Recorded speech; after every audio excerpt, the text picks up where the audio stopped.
What are the 5 reasons that you won't give up when life catches you on the blind side? When the messenger of misery visits you, what are you going to do? What will keep you in the game when life knocks you to the canvas? Life's going to punch you right in the face. Life's going to fire you over and over again. You're going to be told you're not good enough. Your faith is going to be tested. Your family's going to look you in the eye and say, how do we get health insurance the next month? I don't know. But I know we're going to make it. You know who's going to bail you out? You know who's going to come and rescue you? You know who's going to come and save the day? No one. No one's going to come and do it for you. You're going to have to do it all yourself. See, the Buster Douglas that fought in the last fight was not the Buster Douglas that fought Mike Tyson. See, the Buster Douglas that got knocked down while fighting Mike Tyson had gotten out of an alcohol recovery center. His mother had died. His wife was ill with a terminal illness. He was considered a nothing, a bum. So when he got knocked down, Buster Douglas had a reason to get back up because he said, I'm dedicating this fight to the memory of my mama. Life is hard, man. That's what it's about. Life is a challenge. If you don't work as hard as you can, if you don't sacrifice everything, if you don't get rejected and keep coming back for more, if you don't get your loyalty tested and your faith tested, you don't love that thing if you bail out. So if you fought through all that, that's love. So you've got to have some reasons that when life knocks you down, and it's going to. Hello, it's going to knock you down.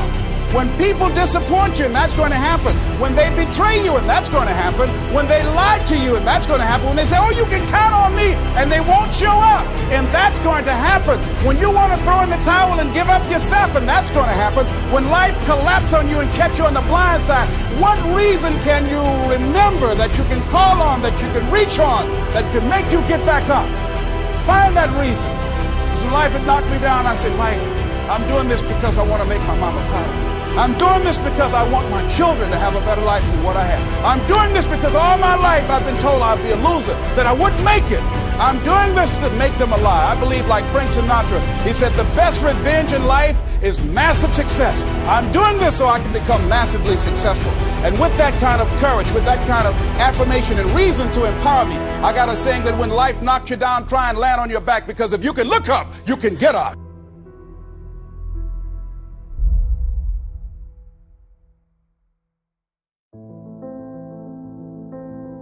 You don't have to be grim, but you do have to be serious.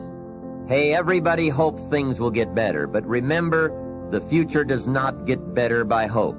It gets better by plan. And hope unaided by clear plans can finally become an illness. There's a Bible phrase that says, hope long delayed makes the heart sick. It's a sickness. I used to have the illness known as passive hope.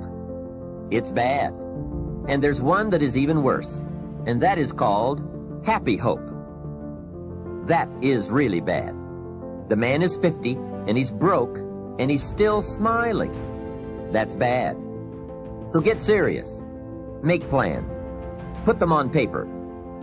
My suggestion from experience. There's a phrase from the Bible that goes, without dreams and vision, we perish. How true. Humans have this unique ability to aspire, to dream, to go for something, to become something. Without that, life is not life. We must have dreams and never give up on our dreams. I'd like to share a few ways your use of time are affected by or influence the achievement of your goals. Have you ever thought that without some very clear written goals, you never even need to consider managing your time? Time essentials come from objectives well defined. Time can't be critical if objectives aren't defined. Now you might be one of those uniquely fortunate individuals who can keep all their objectives and purposes clearly defined in their minds and operate from that. But I wouldn't take the chance. Write your goals down and set careful priorities. Sometimes priorities are determined by the season. For a farmer in springtime, the season dictates his most important activities. During the spring, a farmer must work around the clock, burn the midnight oil, and keep the equipment running because he has only this small window of time for the planting of his crops. One of the difficulties of living in an industrialized society is the losing of the sense of seasons. When to pour it on, when to ease back, when to take advantage. It's easy to keep going from 9 to 5, year in and year out, and lose a natural sense of priorities and appropriate time. Don't let one year just blend into the next. Keep an eye on your own seasons, lest you lose track of values and substance. Part of setting priorities is learning to separate major activities from minor activities. This is a whole skill in itself, but once you have learned it, it will pay dividends you won't believe. So learn to put everything on your mental scales to be carefully weighed before you spend time or money. Of your sanity is socially distributed. And what I mean by that is, well, let's say that you know how to behave. You're well socialized. You can play with others. Now, I said already in this conversation, if you didn't learn to play with others between the time you were 2 and 4, you will never learn. And psychologists have beat their heads against the wall trying to rehabilitate antisocial children. They can't do it after the age of 4. Is that because areas of the brain just don't develop? Well, it seems to be partly because the kids fall farther and farther behind.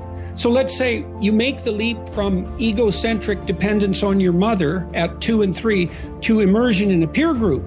Well, then you pick peers that are at your same developmental level, and you chase each other up the developmental ladder. And the longer you're out of that, the farther you fall behind. And so, you know, kids, 5-year-old kids might come across another 5-year-old kid who tends to cry too much if they don't get their way.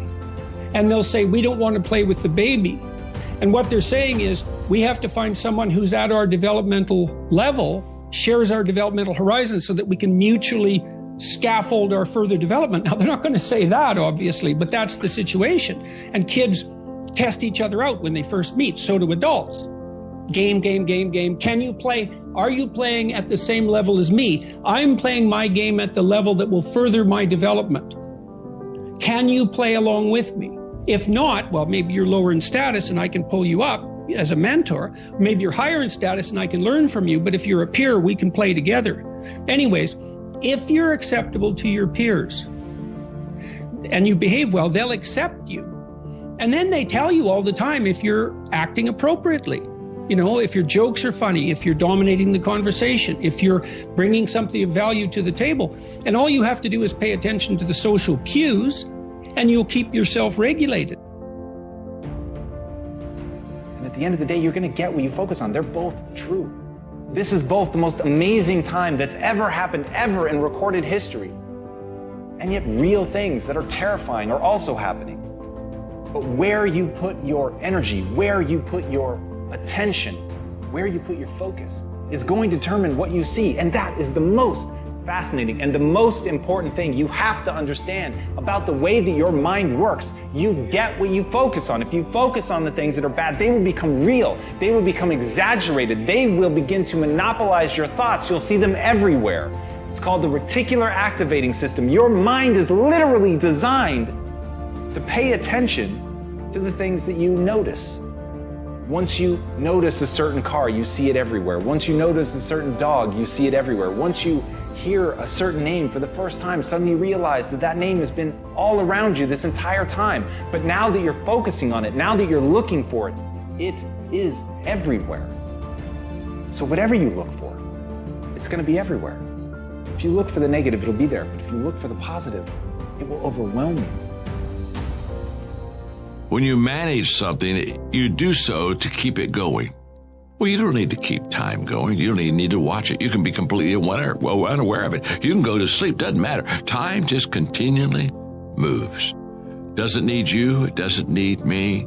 It just keeps moving. We don't need to do time management because there's nothing to manage. It's automatic. It continually moves. What we need to do is priority management. With the time that is continually slipping away from us, we need to manage our priorities to maximize the time we have. So don't manage your time, maximize your time. How? By doing the things that are the most important to do at that moment. Make every day your masterpiece.